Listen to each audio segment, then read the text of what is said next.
Hello.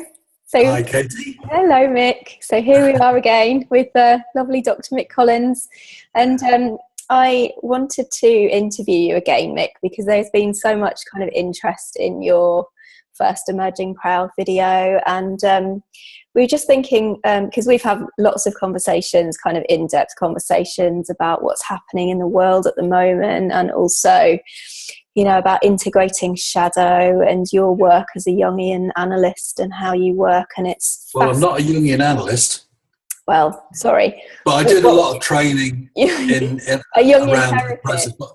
Yeah. Yeah. Well, I'm very informed by Jung, but I can't claim any Jungian credentials. Okay, sorry. Okay, That's all right. maybe not officially, but you come across that you certainly do have the credentials. Your knowledge is incredible. So, just kind of wanted to delve into that a bit more with you, if you're okay with that, Mick, and share a bit more of your wisdom with everybody. Well, I'll try and plug some out there, but we'll. You never know what's going to come out of your mouth. Well, I don't, so it's kind of interesting. That's the, yeah. If there's any wisdom, it's more to do with something else rather than my brain. Channeled wisdom. Well, yeah, absolutely. I can relate to that.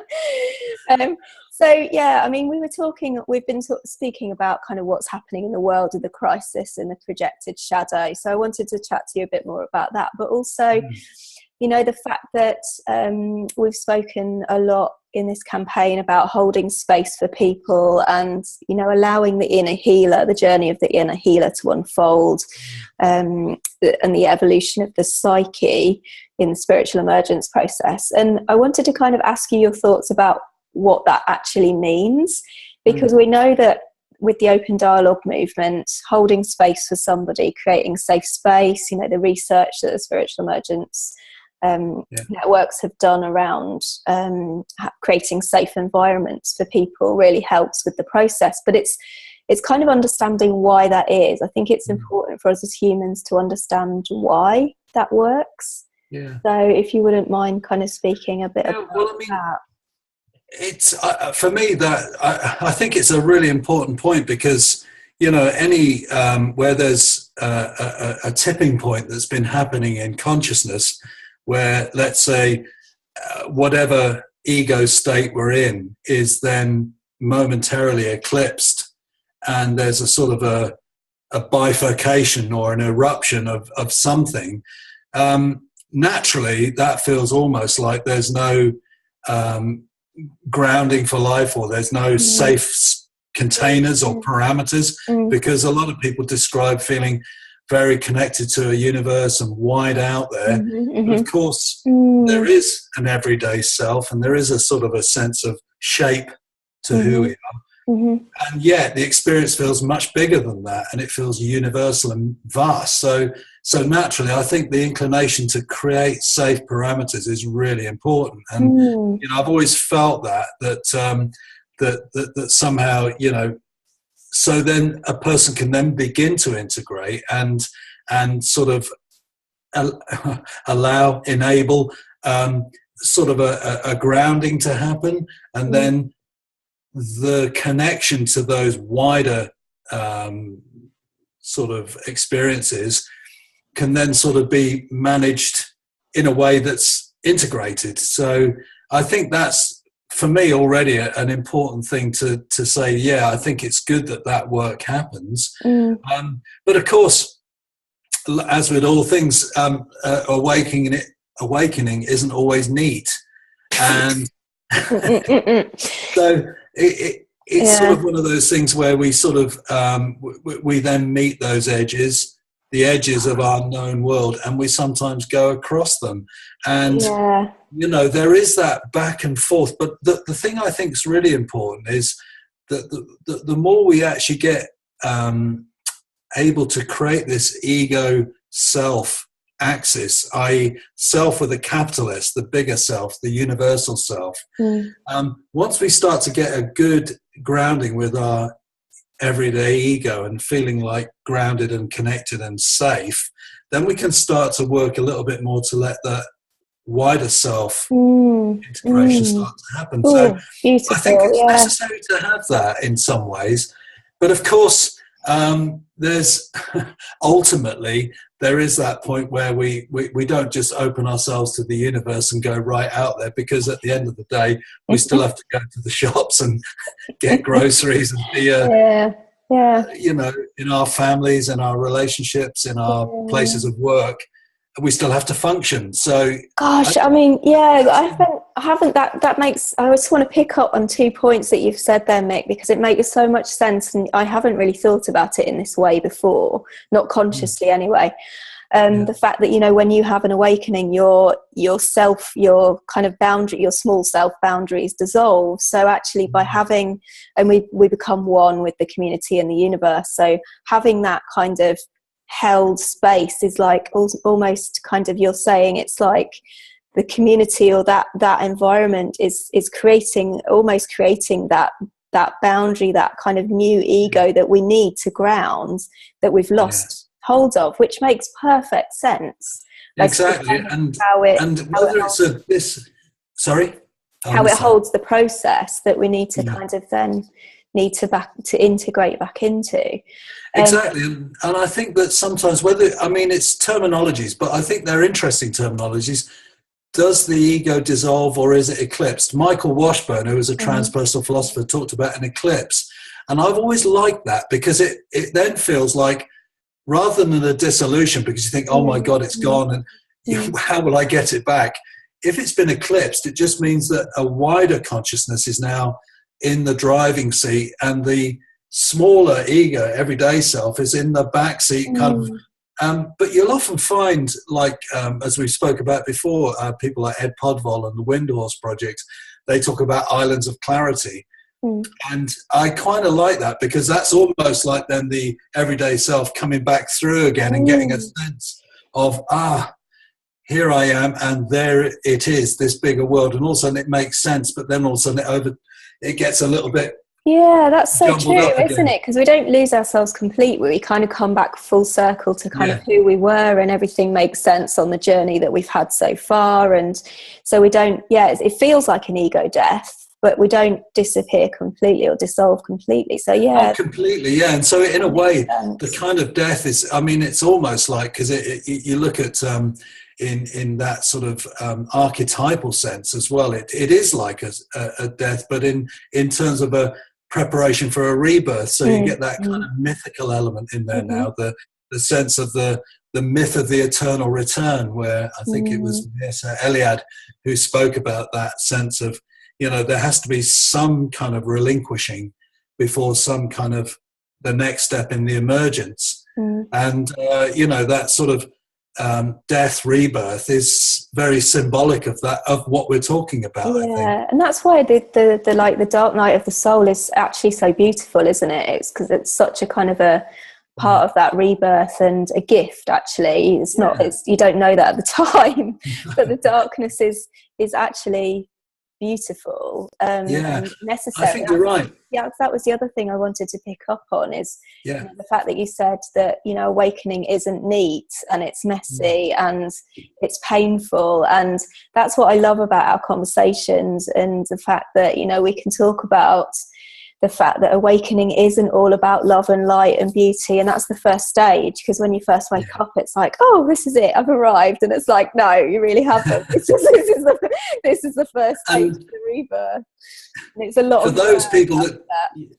Yeah, exactly. But and for those people that do have that wonderful quintessence and beauty, and thank you, well done, great.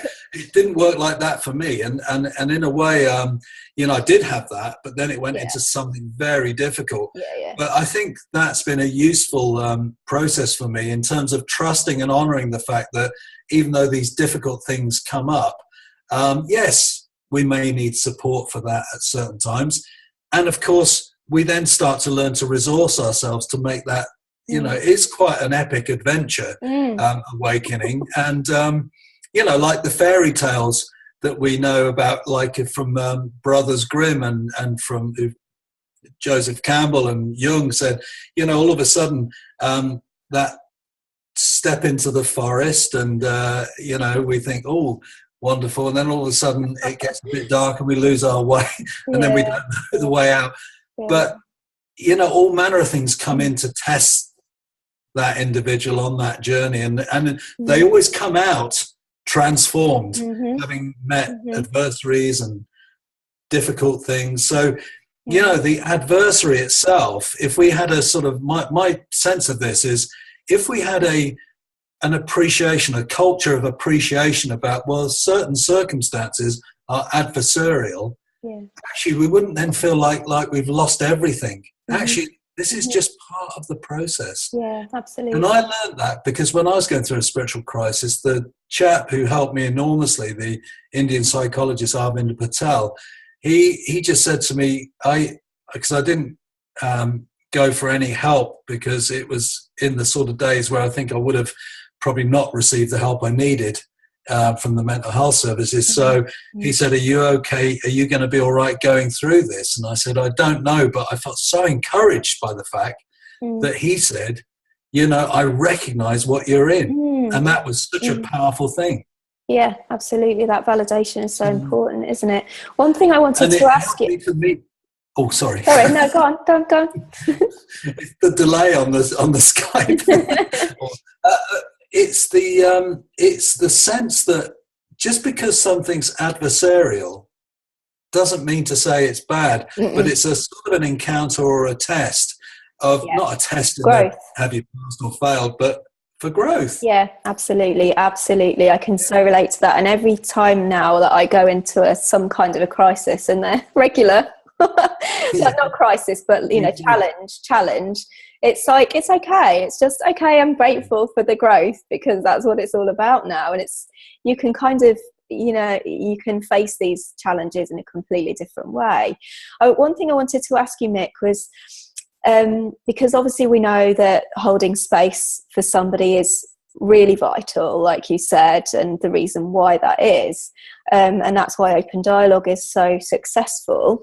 But that's not all people need when they're going through this process, because there's so many kind of challenging scenarios that happen, and people have Kundalini energy coming up, and archetypal nightmares or whatever it might be.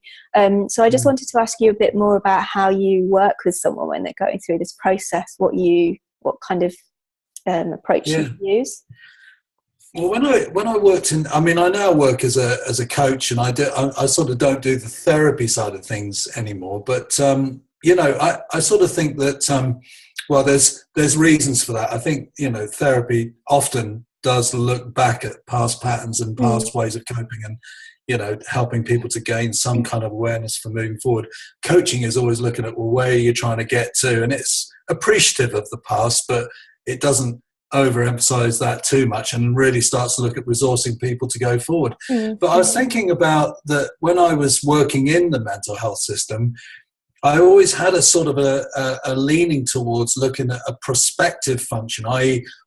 rather than retrospective and going back and looking at all of the, so how have you coped in the past? I did do that, but I had leaning towards going forward and prospective functioning. And I wrote a paper on this with an art therapist colleague of mine, Helen Wells, called Recovering from Illness or Recovering to Wholeness. And it was the work we were doing with people in the mental health system at the time. And we would be doing dream work, and we'd be doing all manner of stuff in groups, and really helping resource people to have the ability to go forward in their life.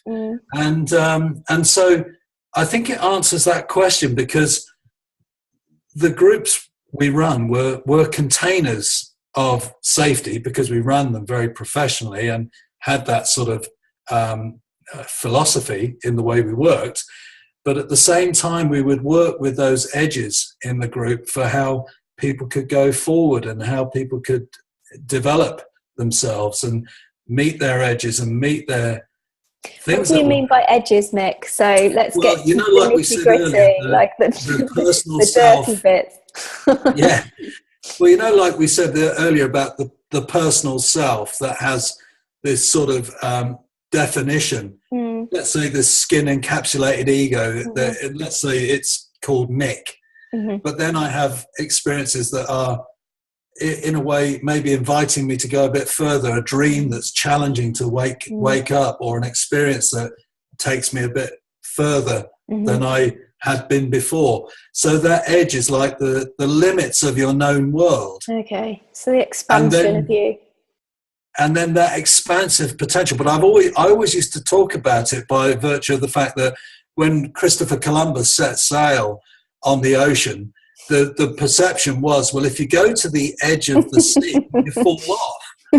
And of course, when Columbus went off, there must have been great trepidation on that boat about what the fate of the sailors are going to be. But of course, what they realise is the edge or the horizon is extended.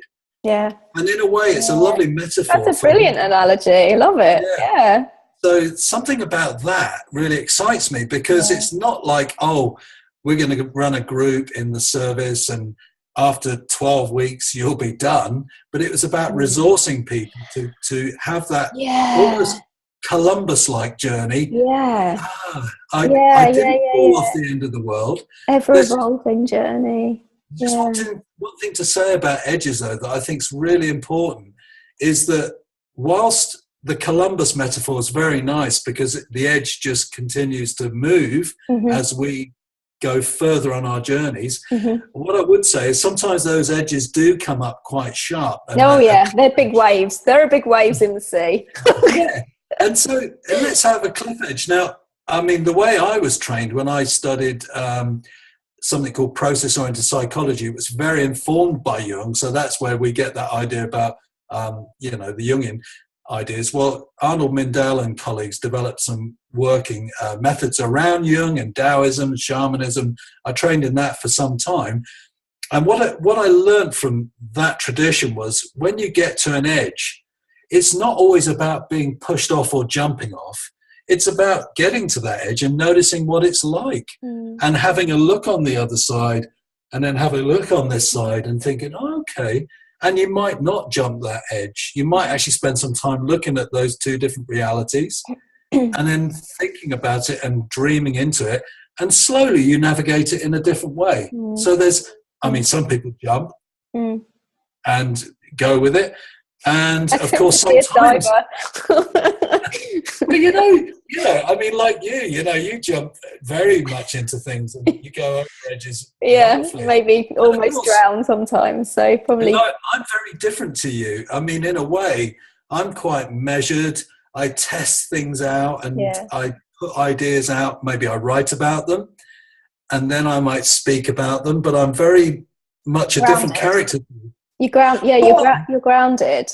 I mean, it's a different way of doing it to you, and I love your way. I always think, wow, Katie, she's off, and it's brilliant.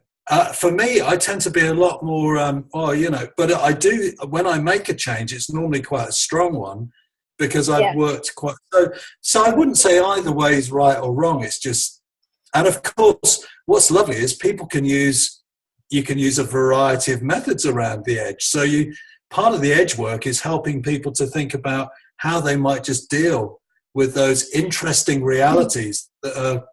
Yeah, and like you say, everyone's an individual, aren't they? So it work, different sort of approaches and modalities work differently for different people. So we have to find what works for ourselves.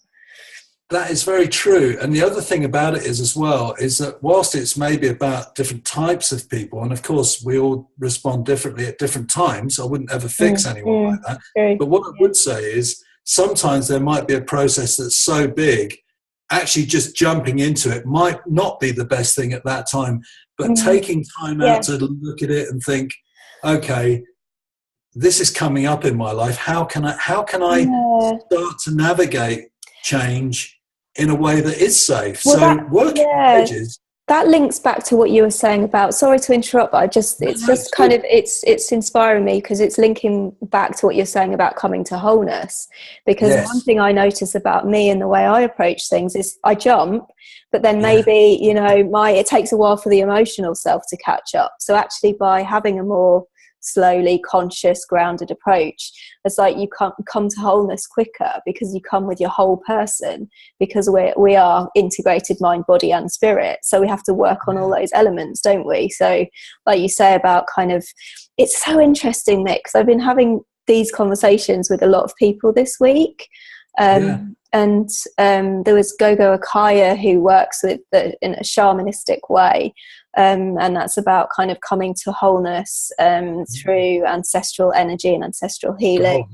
And Rosalia works in a really integrated way, but kind of with energy, because we hold everything emotionally in our body as well. So and I was talking to a researcher, somebody who wants to actually do some research on the project in Denmark, which is exciting. Wow. About an integrated whole approach to spiritual emergence. So it seems like this is the subject of the moment. So what you're saying, it's like you were always before your time, Mick. You were studying this like 20 years. I don't know. I mean, in some ways, I must admit, it's like when you are working on things and you think, do you know, this is all I can do. And of course, there was a long time where things like this weren't really that appreciated and things, but I just thought, well, I know this is all I can hold to.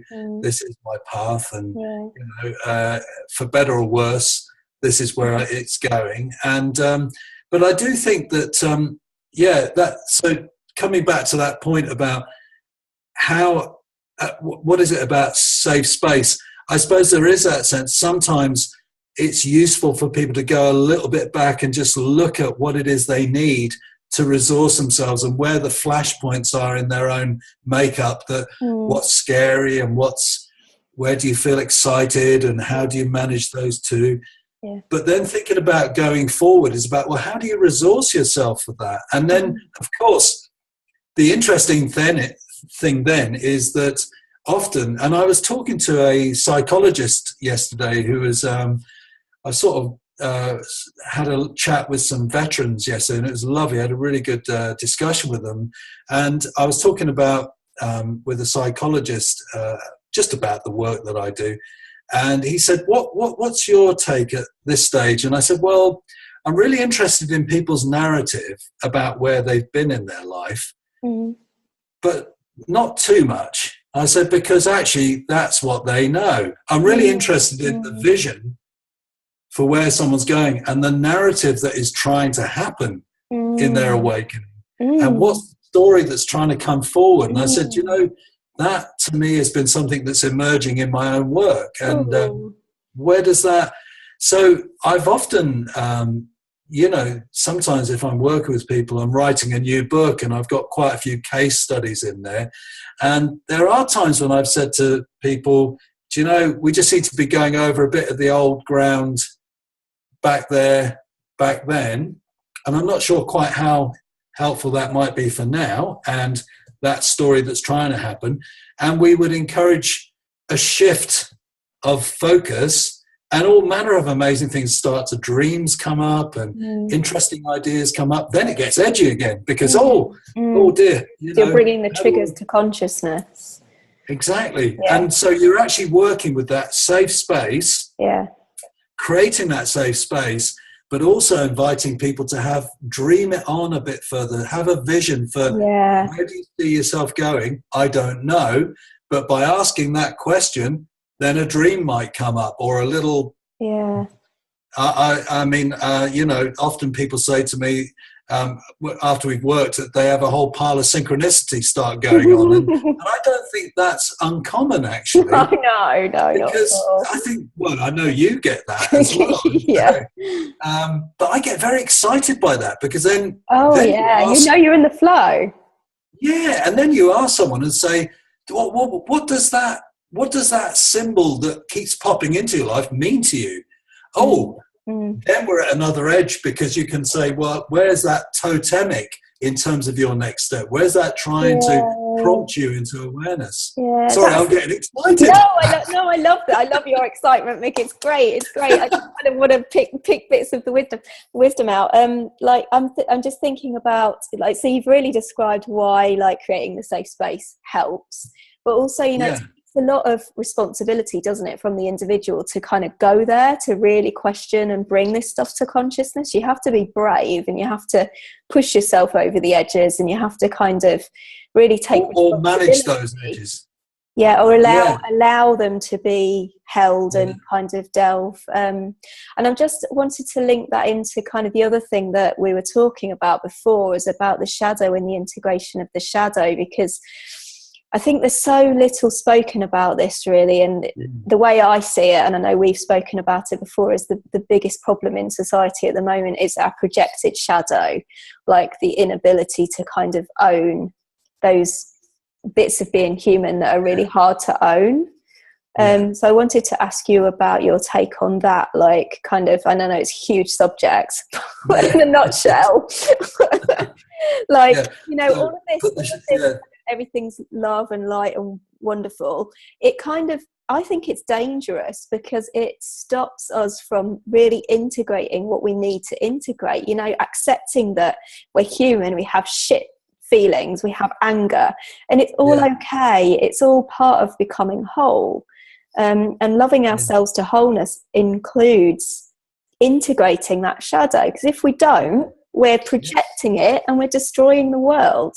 Well, I get that, and it's really interesting. Just come back to one thing you said a minute ago, when you said then people have to push themselves over that edge. I only reframe that a touch and say, I think work with that edge, and it might be at some point taking one toe in over it and having a feel, or it might be a step, or it might spend, I need to sit and meditate on this for a little while, and then see how the process leads you over that edge or around it. You might find that you actually go another way altogether. I find that when I work with people, because often you know, it's not just sitting down and talking, people get up and run around. I'm often trying to catch up. Well, where did you go? Good point. Yeah, that's. Somebody just run off somewhere. No one has to do anything, do they? There are many ways up the mountain. Exactly. Yeah, thanks for pointing that out. No. Well, it's just the way, because I use the garden a lot. You see, I mean, I'll work out in the garden, and all sorts of things become part of the work. The greenhouse might become something to someone, and they just go and leg it in there, and I say, what's it like? And they say, you know, it's fragile, but it's warm, but I can see everything. And you think, and then you're in the process. Yeah. So I mean, it's magical, really. Yeah, I love this about like what evolves with the analogies, because we talk a lot about putting shit on the roses as well, don't we? And I love that. I love that. Oh yeah. So. That's why they bloom so beautifully, isn't it? And you know, and I think the gardening analogy is perfect, because pruning's needed, and sometimes you might find that there's things that need cutting off. So you know, like oh gosh, you've outlived that way of being, and you think, do you know what? That's just time to go now. So a bit of a heavy prune, and then you think, I've just got this little stem sticking out of the ground. There's nothing on it. And you stick loads of crap on there, and then next summer it's like, oh, there's blossoming. But actually, it's all been part of it. Yeah. Because we were talking about roses before we started talking. Yeah, and, that's what reminded me. Yeah. But in a way, I think the putting the shit on the rose is a little bit like working with the shadow, you know, because actually, although it feels crappy and a little bit uncomfortable and not very nice, in fact, it is a bit like compost. You are actually, by bringing it back and then noticing what's all the loaded emotion that goes in our projections and the way we see someone or a situation. If we reclaim that, all of a sudden we've got energy. It doesn't have to get spent going out there. We've got energy that can actually be quite enlivening. And so you know, it's maturing, isn't it? Like, to keep the shit analogy, it's about maturing. So it's feeding, and that process can then actually start to, and I think it's, I mean, to be fair, I mean, my shadow still gets projected, and the shadows there, it's constant work, you know. So I mean, I don't feel done in that respect, but it's about actually just recognizing that's the work.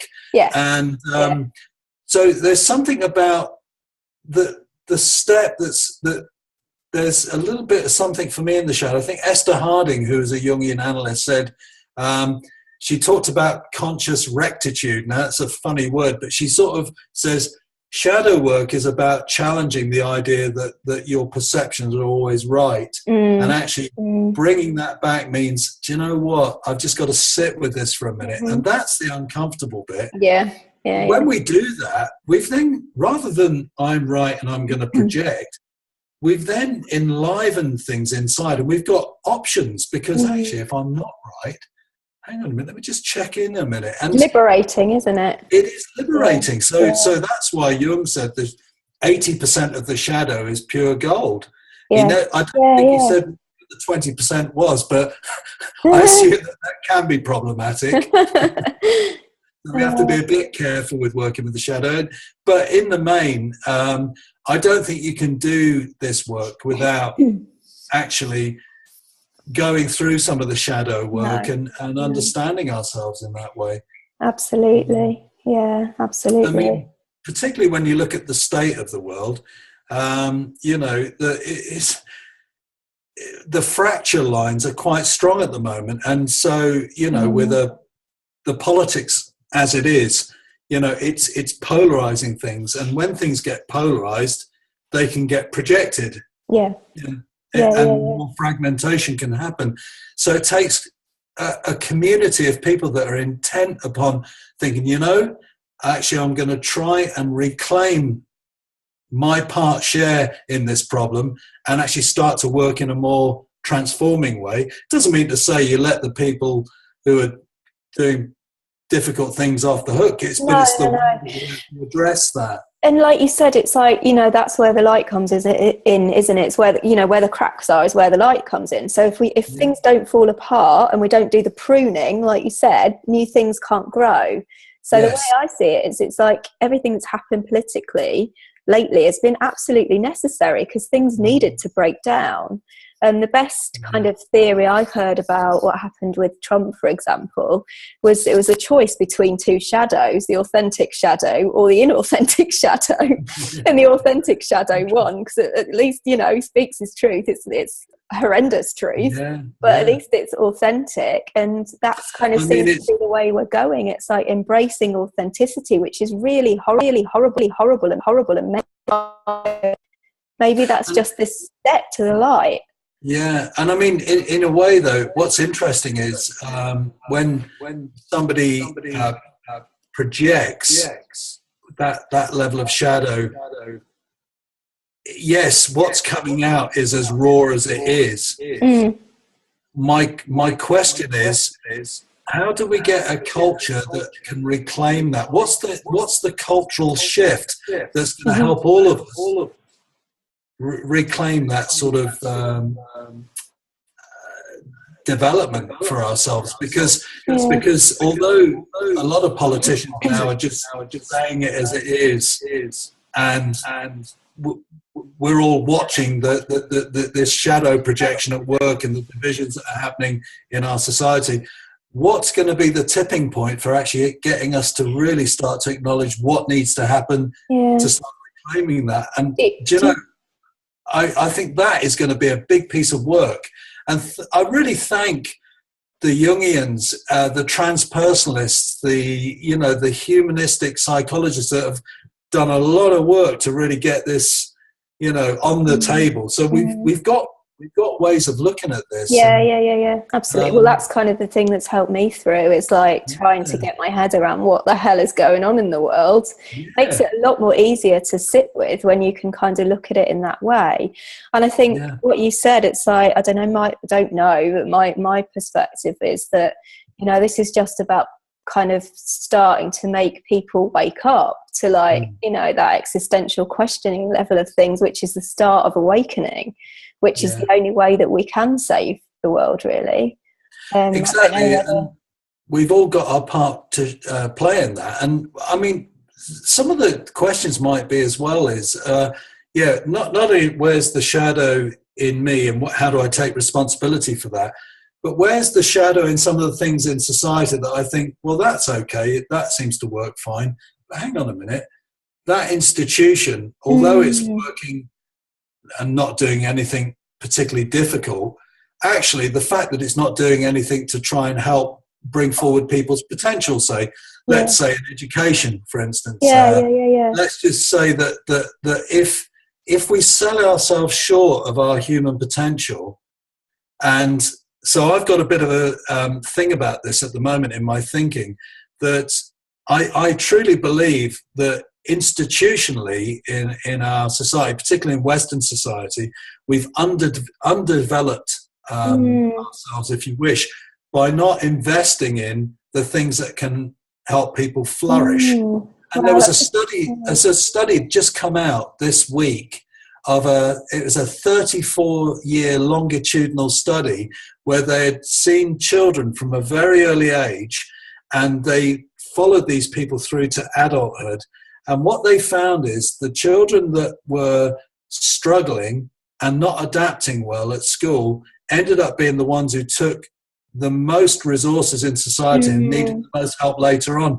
So it's a false economy not dealing with it at the beginning. Actually, we really need to try and work with human potential, human development, and really grow people. So coming back to the roses analogy, what could we do differently? And these are the questions that I think would really help.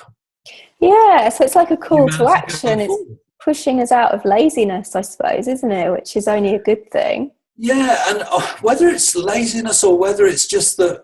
or apathy or fear or whatever it might be. Yeah, whatever it is, I don't know what it is, but it's like, for instance, for all those children that have to sit down every day and look at a board or watch a screen and listen to someone speak, if they're kinesthetic learners and they like moving and interacting differently, then really that is sitting on. Now, I know we can't be all things to all people, but I would love to see a philosophy for human potential start to develop in our institutions and in our workplaces and in our politics. And for me, it's a real obvious lack that this isn't on the agenda. And within that, I would say shadow awareness and all the things about splitting and projection and helping people grow together with an understanding like that. That to me would be really exciting. Yeah, well, I think what you're referring to really is kind of the Teal Movement, isn't it? This new kind of way of looking at organisations and evolutionary consciousness way of working and bringing our wholeness to work and to the education system or whatever the system might be. That's it. So I think it kind of is happening. Like Frederick Laloux's book, Reinventing Organisations, just spoke to me. It was like, oh my God, this is what my soul has been like longing to be able to put into words since I was a kid. I think you're absolutely right. I think that's the movement that is trying to come through. And I think, there will be institutions that will embrace that, and there are organisations, well, like your organisation would be attuned to that. And I think it's there, but I'm just thinking about the mainstream consensus reality, where we could really start to help each other grow in very interesting ways and have very honest conversations about, rather than like, who's at the top of the tree and who's at the bottom. Well, actually, we're all, who cares, but that would be fascinating. And to put shadow work in there, to put, how to work with your inspiration, your visions. And, because at the moment, I sort of see that the impasse we're in it's a reflection of us as having a lack of vision and a lack of imagination. We're in this position. So I sort of think, I'm not the sort of person that likes talking about lack. I like trying to think because it just gets boring. But I sort of think, okay, so if I'm advocating that, where can I be that person when I'm out and about? So I try then to be very vision orientated in when I meet people and when I talk. And I hold to that value as not only doing my shadow work, but I'm also going to do, you inspire others. And you do that so well, Mick. Well, it's a commitment to try. I mean, I fail miserably on a regular basis, but I try, so. No, you really don't. You've been instrumental in helping build my confidence in doing this. Bless you. Well, likewise. I'm grateful. But I mean, I think there's something here for because two things about that. And can I say this very much about I talked about the imagination, but when I look at the wider transpersonal world that we're all in, the cosmos, another way of looking at it is, well, the Aboriginal dream time would be one way of connecting with that. The collective unconscious, the imaginal. All of these are different ways of describing a reality that is vibrant and alive, of which we are a part. Yeah. And I think our underdevelopment has just forgotten all of this. Yeah. And if we just reach back to that. Yes. That's exactly what doing our shadow work is the precursor for then doing our imaginal work. The two go together. Yeah, and then we can individuate and grow and remember who we are and reconnect to that. Yeah. Because for me, it's not a heavy story about moan and groan. It's like, wow. It's peeling off the layers, isn't it? It's peeling off the onion, the things the layers that make you cry and painful. And then really think to yourself, okay, so for instance, all right, many of us have been through crises, and you think, well, actually, okay, what was shown to be deficient was we've got a society that doesn't know how to respond to that. All right, so if that's a deficiency, what's the growth need? So referring to Maslow now, if we're talking about self-actualization, so what's the growth potential and how can it come about? And I think then we can then say, okay, shadow work, doing some of that, but working with the imaginal, then we can grow and individuate. And also acknowledging that crisis is okay. It's part of being human. I think it's not just that we don't know how to cope with it. I think we just don't acknowledge it, that it's a reality. It's like everything's okay. It's like it has to be okay all the time. No, it doesn't. No. I mean, that's right. And in a way, I think something about the way our cultures have developed because we've left out the depth, because we've left out the imaginal, the unconscious in a way that is helping us grow societies. In a way we just get very much into, not shallow, because that wouldn't be fair to say that, but we got a sort of a polite sort of, oh, how are you today? And the response is, oh, I'm okay. Well, what if you said, oh, I just had a wild dream of being chased by aliens and, they wanted to eat me. But I think I'm okay. And I'm trying to work with those dream figures in me and thinking, what is it that's trying to be consumed? What is it that needs to, if we... Oh, Mick, that's the kind of society that I want to create with Emerging Proud. It's like, let's just normalise all of this shit and be able to say exactly how it is and not have this pretense of, exactly. I mean, when I do, if I do some work in the garden, because I love, it's why going outside is great, and asking people to say, well, what catches your eye? Let's start with nature. What catches your eye? And I was taught that by, not by Arnold Mindell, but he's one of the teachers that I learned that particular method from. And he calls it like catching a flirt, like a quantum flirt. And so often I'll say, well, so what is, just wait till see if something touches you or catches your attention, and the most interesting stuff comes into people's minds, or they capture some, I don't know, thing in nature. And what interests me is, so when we say, oh, we've lost culture of honoring this, in my estimation, with all the various people I've worked with, when you just say, oh, let's follow that thing that's just caught your attention, people are very good at doing it. Yeah. And I don't think it would take much for that to become part of our growth. Oh, I love that, Mick. Let's end it on let's follow the quantum flirts. Quantum flirts, yeah. Well, I mean, I don't know, is there anything in the room that you can see that flirts with you? Let me get out of the way. In your room. Yeah. Well, I'm kind of feeling drawn to this patchwork thing going on in the corner. It's nice energy going on. I can see some energy in that. Yeah. Brilliant. Not quite sure. So straight away, and then the beauty of that is, if we went a bit further with that and say, just pick up that little bit of energy that you get from that, and then see what you get. Already, you're in something. Yeah. It's as quick as that. Everything speaks to us. Everything does. Yeah.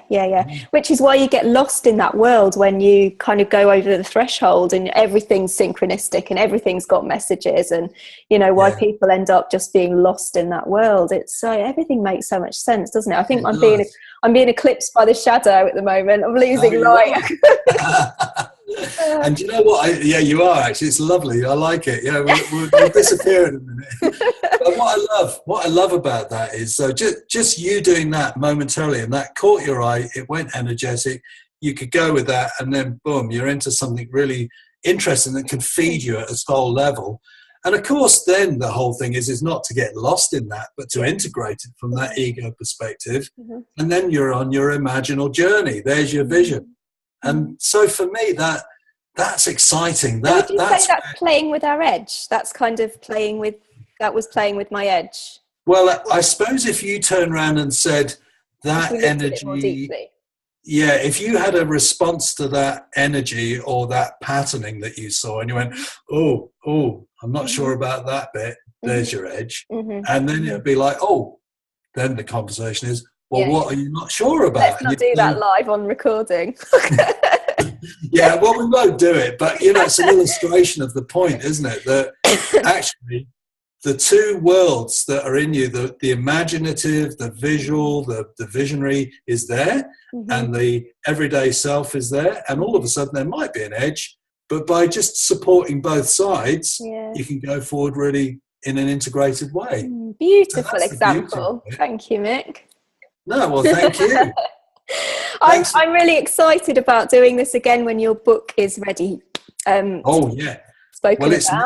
nearly finished now. I've just got to do a little bit more on the last chapter and then write some exercises. But I've done the 12 chapters now; they're all done. So you're doing some kind of exercise work at the end of it as well. Yeah, there'll be an exercise at the end of each chapter. Great. I've got to do that over Christmas, so that's my lovely. I can't wait because that's the best bit. You're going to get the whole family involved. I will. See what comes with it. And it's nearly there, actually. It's all about the imaginal. Wonderful. It's all about the imaginative. It's about the shadow. It's about evil. It's all that in there, I know. And it's about going forward. Yeah. Can't wait to read it. Well, thank you. I can't wait to let you have a copy. Thank you, Mick, and thanks. I keep forgetting that everybody's listening to this today. Yes, so do I. I just thought, thank you for listening. Okay, and we'll speak to you again after Christmas. And lots of love. Lots of love to you too. Thank you. Bye, Katie. Bye. Bye.